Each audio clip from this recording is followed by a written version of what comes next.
dalam hidup begitu. Antum dikasih uang, belum nengok juga kepada Allah. Dikasih mobil, belum nengok juga. Dikasih kedudukan, belum nengok juga. Dikasih sakit, baru. Ya Allah, ya Allah. Ketika Allah meminta kita berhijrah, tidak diberikan batas. Kata Allah, siapa yang mau berhijrah, ayo. Saya tidak akan batasi. Mau kamu orang yang merasa paling soleh, mau yang merasa paling banyak dosanya, berlumur dengan dosa yang luar biasa. Kamu besar, kamu kecil, kamu tua, muda, laki-laki, perempuan. Kamu ingin berhijrah, saya beri kesempatan. Nah, kebanyakan orang itu tidak bisa berhijrah menjadi baik. Bukan karena nggak bisa jadi orang baik, karena dia tidak mempelajari tantangannya. Maka hidayah Allah sulit menembus pada dirinya. Mau halus datang, susah. Mau yang keras datang, susah. Diajak berubah, susah. Awas hati-hati, kalau antum diberikan nasihat, kemudian antum sulit menerima, antum coba ingat-ingat ya, ada yang lebih dahsyat dibandingkan dengan anda, namanya iblis. Dan dia tidak bisa menerima hidayah. Jadi jangan samakan atau bandingkan diri anda yang sangat mulia dengan iblis yang sudah hina dalam pandangan Allah Subhanahu wa ta'ala. Teman-teman, apa itu hijrah? Halo? Antum di gimana? Ditanya anaknya Isa, ditanya anaknya Imran, Allahu a'lam. Tanya ini, Allahu a'lam. Tanya siapa yang Rasul? Saya. Masya Allah. Ditanya hijrah, nggak dijawab. Apa itu hijrah? Baik, lihat baik-baik. Hijrah,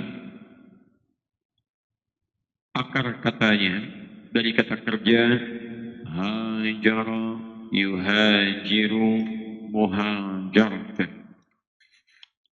Tolong fokus baik-baik ya, karena saya tidak akan mengulang. Setiap detik itu amat bermanfaat karena kita menuju kepada situasi malam. Ya, lihat sini. Hijrah, ha, jim, ra, ta. Ini bentuk sifat keterangannya. Ada dua kata kerja dari kalimat ini. Pertama, tanpa alif, hajara. Yahjur, hasilnya disebut dengan hijrah. Yang kedua, hajar. Ada alifnya. Hasilnya disebut dengan muhajar.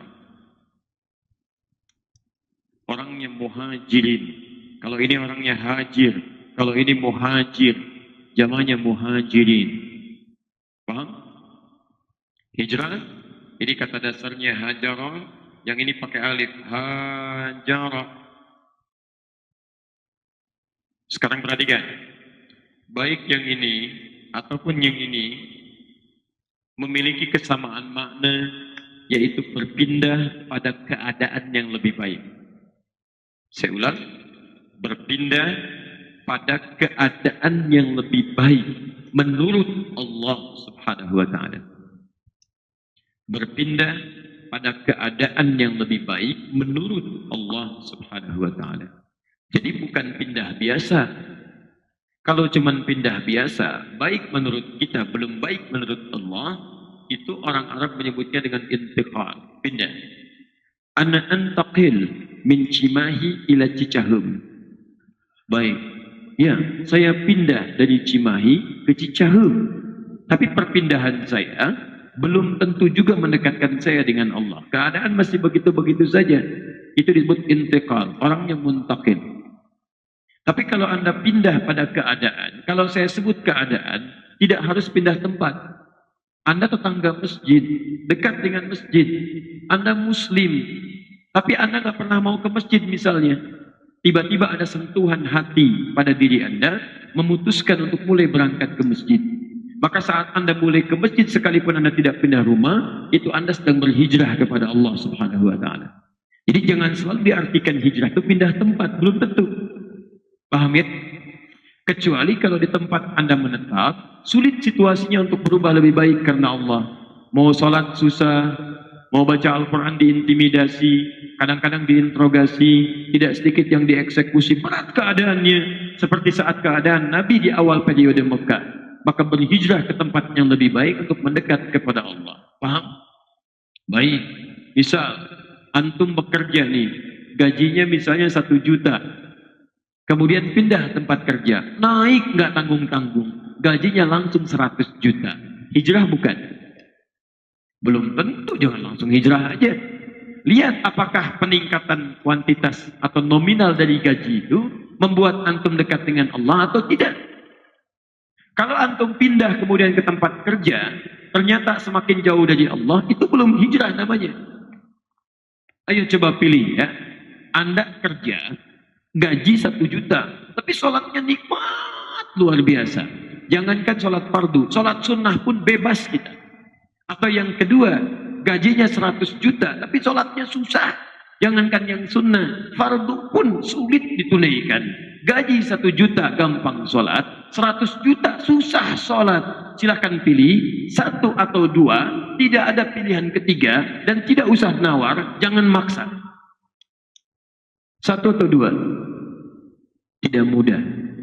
Sekarang bilang 1, begitu keluar 2 kayaknya enak ya. Pokoknya cobain dulu, hijrahnya nanti. Tidak mudah. Jelas ya? Baik, nanti kita bahas ketidakmudahan. Poinnya, antum paham dulu bahwa hijrah itu baik karena Allah Subhanahu wa Ta'ala. Jadi bukan karena teman ganti pakaian, antum ganti pakaian. Teman ikut pengajian, antum ikut pengajian. Teman kata-katanya berubah, antum kata-katanya berubah. Jadi kalau kemarin saudara, sekarang jadi akhi, itu hijrah. Kemarin terima kasih, sekarang jazakallah, itu hijrah. Belum tentu juga, artinya sama-sama aja itu. Saudaraku, akhi, saudariku, ukhti. Jadi bukan berarti antum hijrah, saudaraku dipanggil jadi akhi, saudariku dipanggil jadi ukhti, tidak. Kalau dengan panggilan akhi dan ukhti tidak membuat Anda mendekat kepada Allah, salah juga. Ukhti kemana? Itu ada acaranya bagus. Apa? Itu loh artis yang kemarin beritanya bagus. Manggilnya ukhti, tapi kesenangan gosip. Itu bukan hijrah. Saya tidak Ustadz, alhamdulillah, tidak seperti ukhti yang itu tuh. Sama aja. Paham ya? Ya. Silahkan. Yang baik-baik baca. Silahkan lihat. Saya juga senang baca. Saya baca macam-macam dan sebagainya. Kadang-kadang untuk menyesuaikan dengan objek dakwah. Ya, kadang yang berita olahraga juga saya baca. Ya. Kemarin Liverpool kalah 5-0 gitu kan sama Manchester City. Si Mane di kartu merah ya. Baik, saya tahu itu 37. Apalagi? Ayo coba tanyakan silakan. MU masih di peringkat pertama tapi poinnya 10. Karena kemarin 2-2 sama Stok. Lukaku ngegolin juga sih, cuma tetap seri. Ya, kedua Manchester City. Juventus kalah 3-0 kemarin ya sama Barcelona di Liga Champions. Apalagi Arsenal baru menang walaupun sebelumnya digilas juga sama Liverpool 4-0. Saya tahu itu. Apalagi Persib didenda 50 juta. Ayo, kalau boleh saya pengen ikutan nyumbang, nggak apa-apa ya. Ya. Ayo kita berikan apresiasi. Apalagi, ya.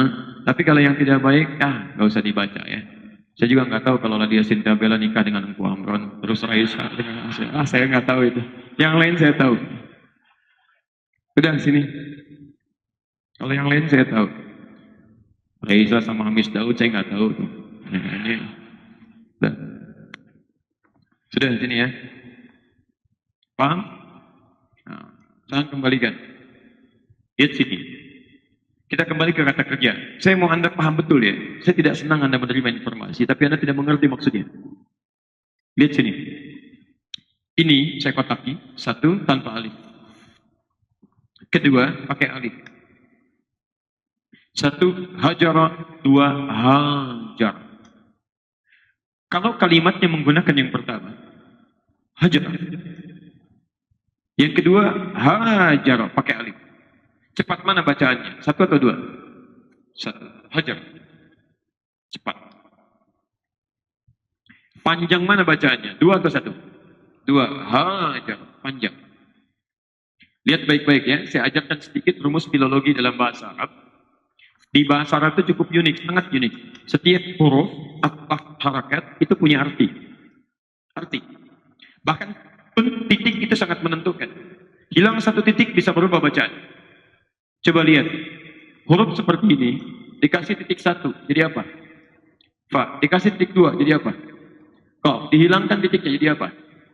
Tuh, beda ya. Sekarang perhatikan sini. Kalau ada kalimat 1 pakai alif, yang kedua tidak menggunakan alif, maka yang tidak menggunakan alif, hukum bacaannya dibaca cepat. Yang menggunakan alif dibaca panjang. Itu kita pahami dengan baik. Tapi dalam esensi maknanya dalam fikih lughah, yang tidak menggunakan alif itu menunjukkan sesuatu yang berproses dengan cepat. Hampir tidak ada banyak hambatan di jalannya. Sehingga Anda mengucapkannya pun cepat. Hajara, hajara, hajara. Itu cepat. Tapi kalau satu kalimat ditambah dengan alif, khususnya di huruf pertamanya jadi hajara, ini selain kalimatnya dibaca panjang juga menunjukkan bahwa proses dari pekerjaannya itu tidak mudah dikerjakan. Kadang-kadang butuh proses yang cukup panjang. Kadang berliku. Lihat baik-baik. Kata kerja kalimat hijrah dalam Quran, termasuk dalam hadis, itu umumnya seringkali menggunakan bentuk yang kedua dibandingkan bentuk yang pertama. Silakan teman-teman lihat. Hajaroh, bentuk progresifnya yuhajiru. Kalau yang ini hajara yahjuru. Ketika Anda akan mulai berproses berpindah mendekat kepada Allah, kalimat Qurannya menggunakan alif. Hajar. Ini menunjukkan kalau Anda ingin berhijrah kembali kepada ketentuan Allah, tidak mudah untuk dilakukan. Kadang-kadang ada proses yang menghadirkan tantangan bagi kita untuk menguji kesungguhan kita berhijrah. Quran surah keempat ayat 100. Kita ambil pembuktiannya. Awas, kadang-kadang kelihatan sederhana, tapi ketika dialami prosesnya, Anda baru sadar. Ini maksudnya. Quran surah 4 ayat 100, paling kiri sebelah bawah. Bismillah. وَمَنْ يُهَاجِرْ فِي سَبِيلِ اللَّهِ وَمَنْ, dan siapapun. Masya Allah. Saya berkali-kali mengungkapkan kalimat man ini. Di tempat ini. Kalau disebutkan man, itu ismun mausulun yadullu ala al-'amiyah. Huruf sambung konjungsi ismun mausul. Menunjuk pada subjek atau objek sekaligus tanpa batas. Laki-laki, perempuan, tua, muda, besar, kecil. Kata Quran, lihat kalimatnya. Masya Allah. Saya itu selalu bersyukur ya. Bahwa Allah itu kalau memberikan sesuatu, itu dengan sifat adilnya, selalu luas pemberiannya. Ketika Allah meminta kita berhijrah, tidak diberikan batas. Kata Allah, siapa yang mau berhijrah, ayo. Saya tidak akan batasi. Mau kamu orang yang merasa paling soleh, mau yang merasa paling banyak dosanya, berlumur dengan dosa yang luar biasa. Kamu besar, kamu kecil, kamu tua, muda, laki-laki, perempuan. Kamu ingin berhijrah, saya beri kesempatan. Saya beri kesempatan. وَمَنْ يُهَاجِرْ فِي سَبِيلِ اللَّهِ, dan siapapun yang mau berhijrah kembali pada jalan Allah. Lihat, ketika disebutkan hijrah, kalimat jalan Allah kembali. Karena saat kita diciptakan, tugas kita itu memenuhi ketentuan Allah. Berjalan di jalan Allah. Jadi kalau Anda tidak ibadah, Anda bersikap mulia. Nah sekarang, pernah nggak Anda berjalan keluar dari jalannya Allah? Harusnya Anda diterima ibadah, tiba-tiba Anda keluar. Harusnya Anda diterima kemuliaan, tiba-tiba Anda melakukan sesuatu yang hina. Anda harus kembali ke jalan Allah. Makanya ketika Anda mau kembali, وَمَنْ يُهَاجِرْ فِي سَبِيلِ اللَّهِ, siapa yang mau kembali ke jalan Allah berhijrah? Kalimat hijrahnya menggunakan alif, yuhajir. Pertama berita baiknya, itu menggunakan ya. Mudhari, present, continuous, future. Tawaran hijrah berlaku kapanpun. Kamu sekarang mau hijrah, hijrah. Besok mau hijrah, hijrah. Nanti mau hijrah, hijrah. Silakan. Terbuka sampai kapanpun. Tapi ingat baik-baik. Ketika Anda akan kembali kepada jalan Allah untuk membuat kebaikan-kebaikan, itu kadang memerlukan proses. Yang dengan proses itu akan diuji kesungguhan kita, apakah serius kembali kepada Allah atau tidak. Ini. Teman-teman ingat baik-baik ya. Anda yang biasanya kumpul-kumpul, tiba-tiba sekarang mau ikut kajian, mau ikut taklim. Apa dikira akan langsung ikut taklim? Belum tentu. Anda akan mikir dulu, nimang-nimang dulu. Kumpul apaan sih? Taklim. Taklim itu apa sih? Saya juga belum tahu. Sekalian ke sana yuk. Tanya. Siapa ustadznya? Si Fulan. Pokoknya lihat aja dulu. Lihat. Awal-awal karena belum biasa, mojok-mojok dulu. Dengar-dengar dulu. Lihat-lihat dulu. Masya Allah. Sama. Mau sholat. Dia tadi sholat. Fardu itu biasa. Biasanya apa? Biasa ditunaikan. Kapan ditunaikan? Kadang terlambat.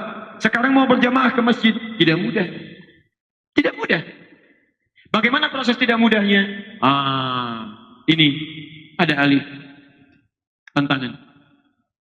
Teman-teman sekalian, fokus baik-baik ya.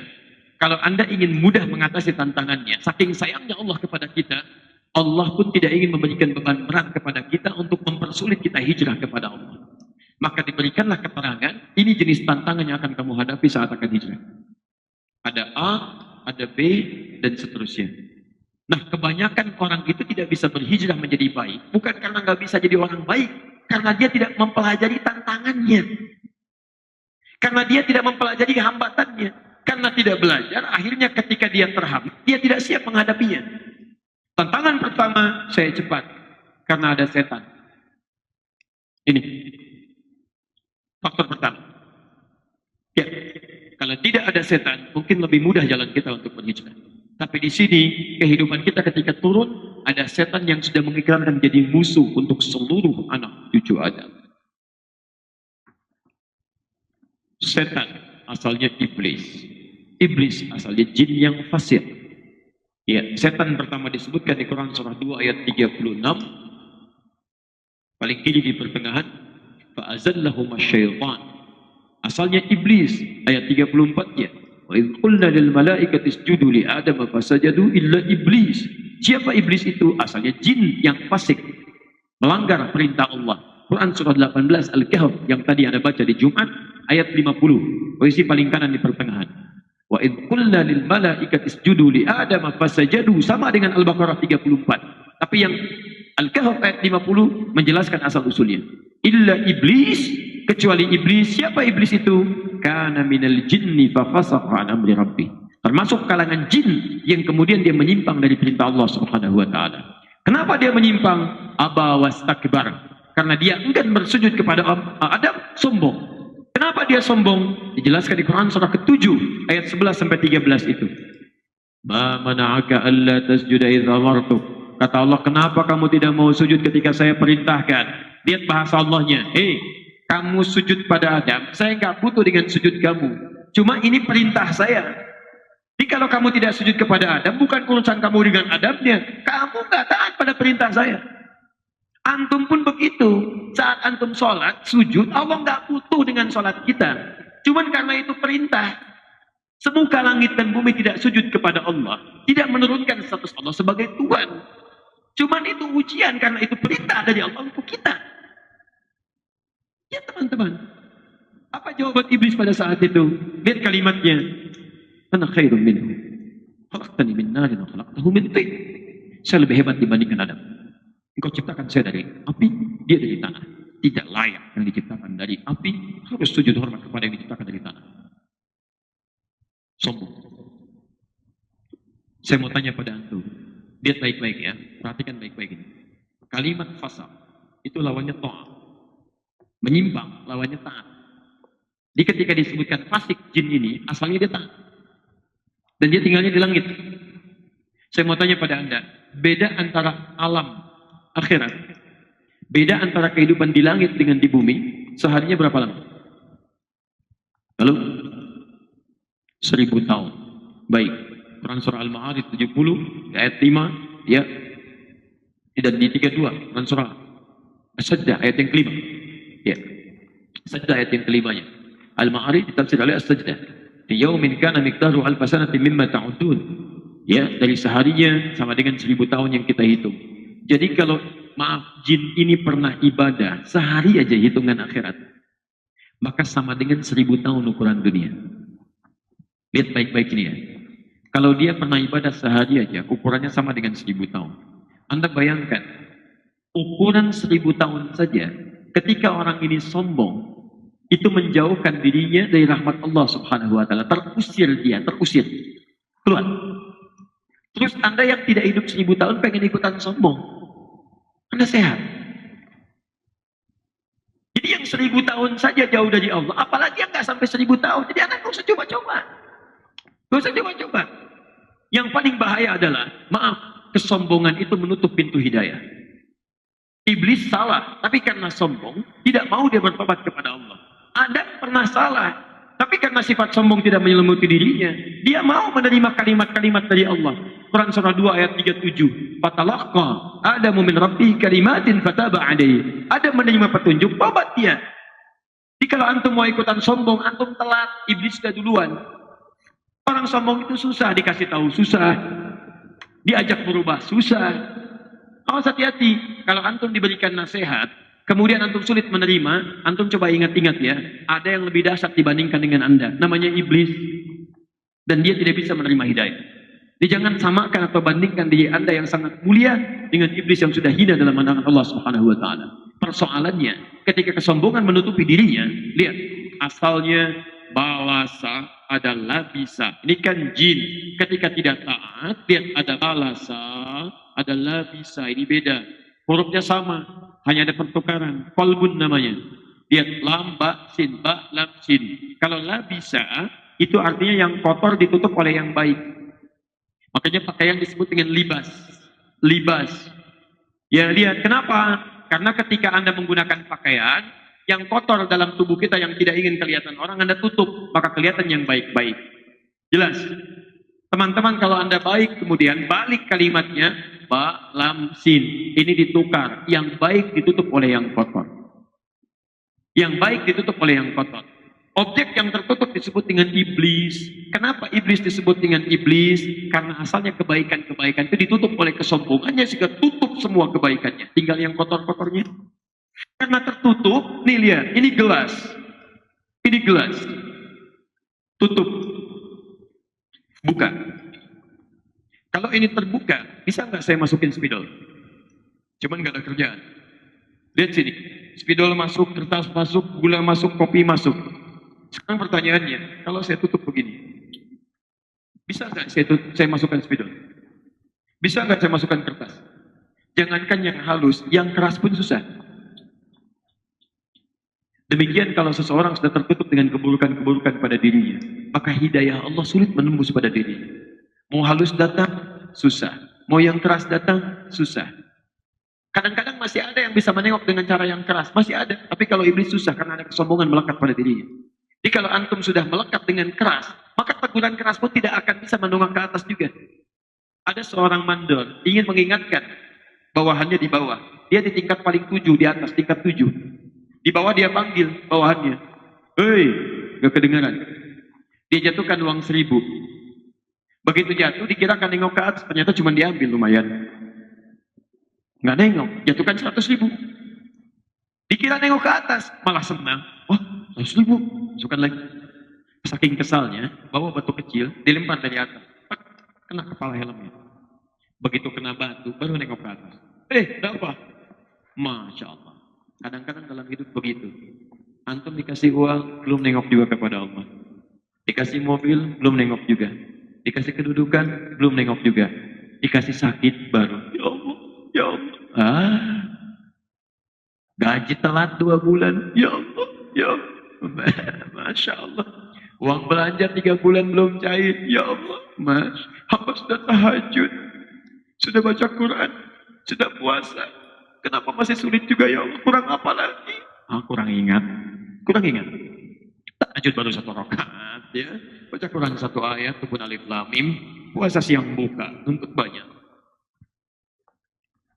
Ini. Nah, celaka ya. Ketika diturunkan dia, Adam diturunkan ke bumi, iblis dengan kesombongannya, dia nggak ngambil hidayah. Adam dahuluin saya taubat, saya nggak mau kalah sama dia. Dia malah mengajukan kepada Allah permintaan. Ya Allah, saya ingin deklarasikan, berikan, dia cara menerjemahkannya, dia tafsirnya.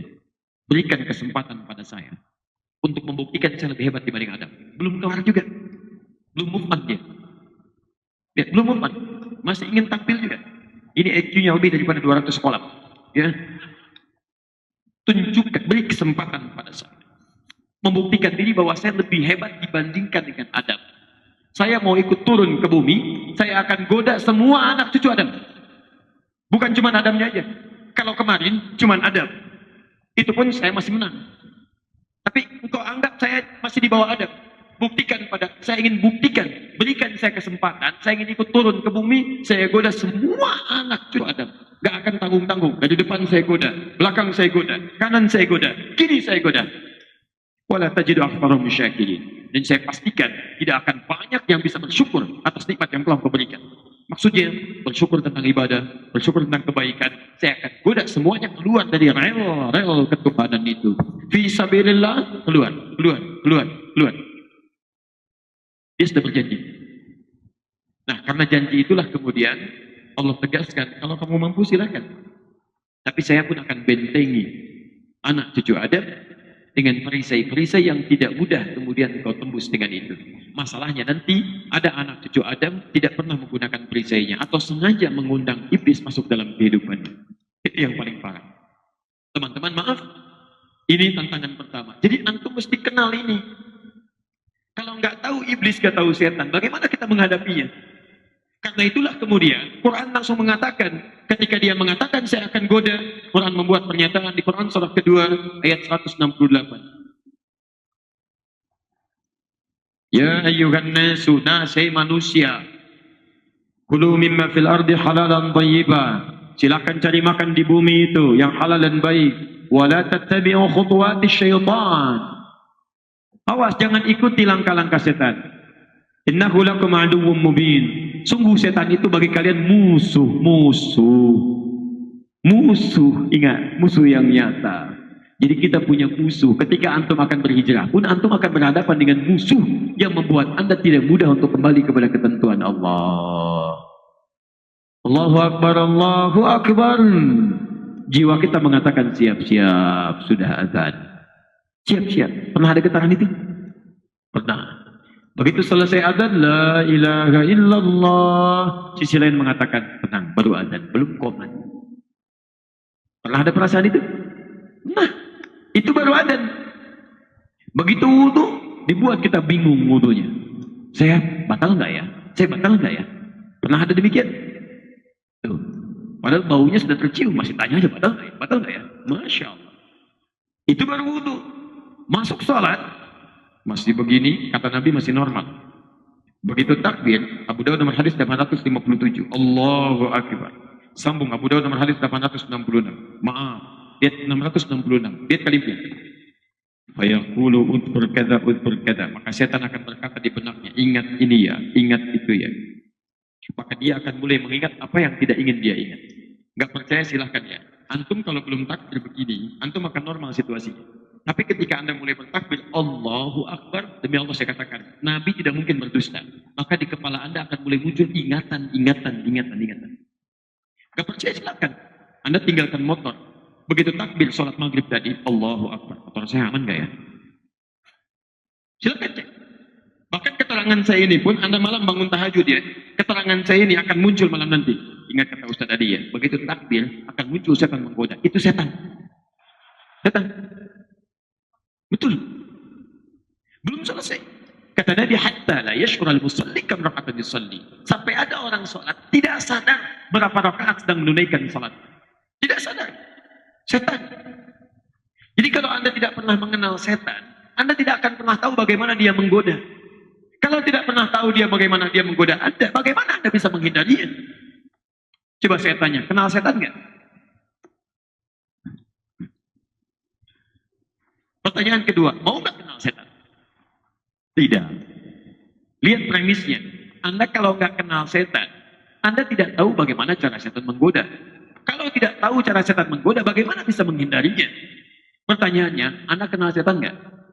Tidak. Mau kenal setan nggak? Mau.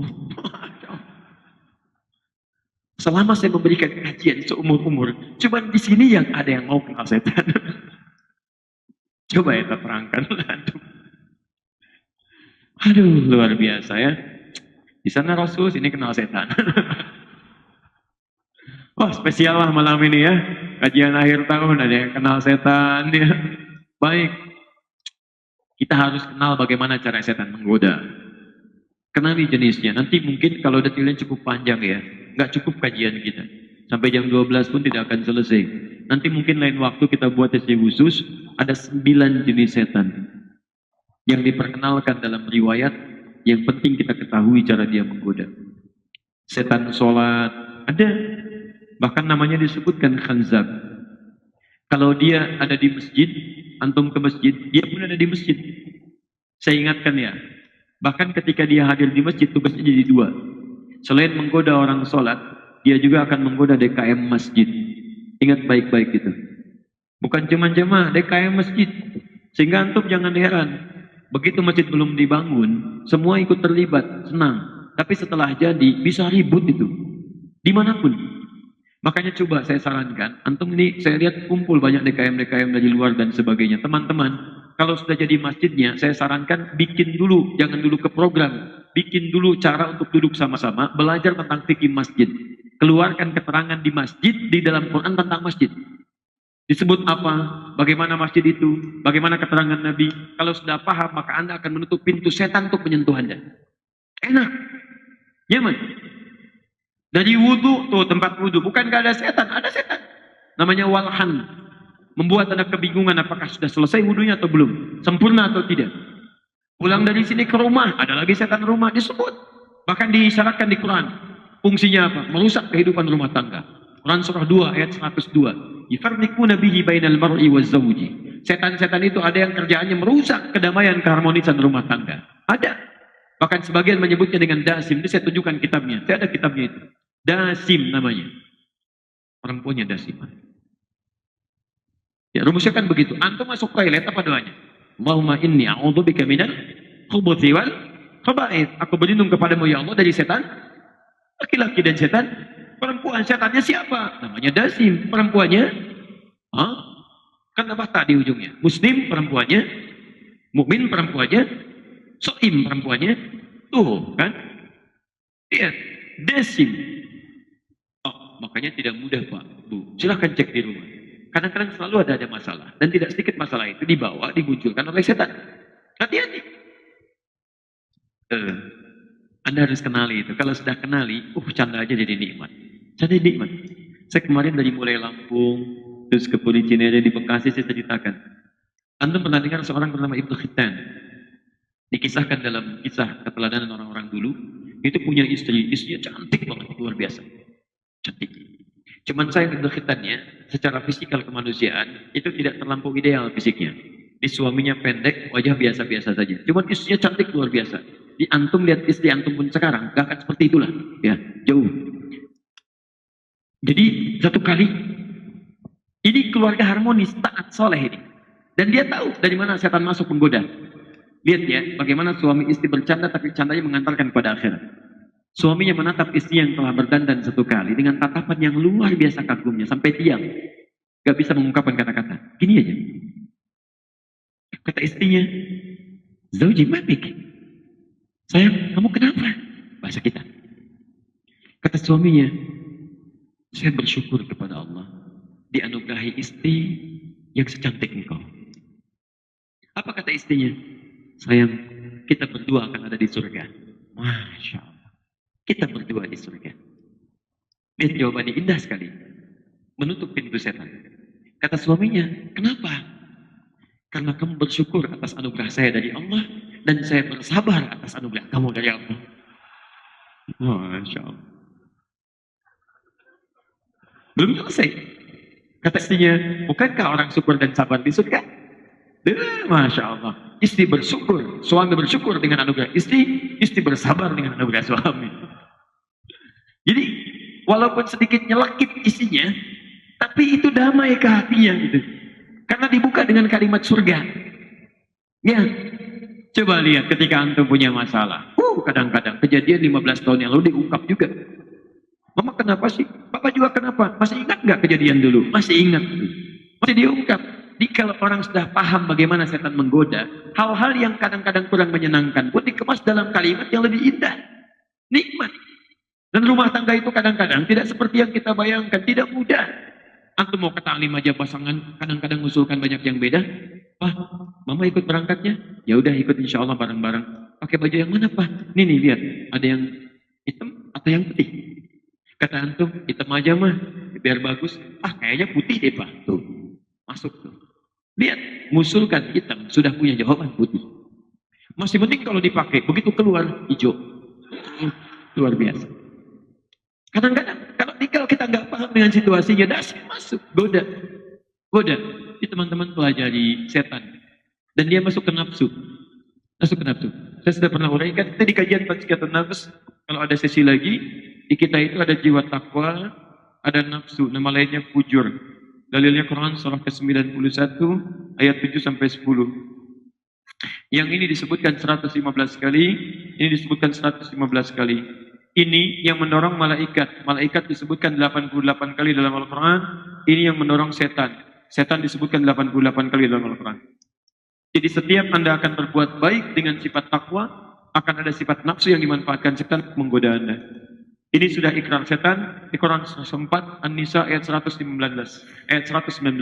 La'attakhidana min ibadika nasiban mafruḍa. Saya akan ambil sebagian dari kepunyaan hambamu untuk saya goda. Apa itu? Nafsu. Ini poinnya. Di setiap Anda ingin mengerjakan kebaikan, akan ada yang menghambat Anda pada kebaikan.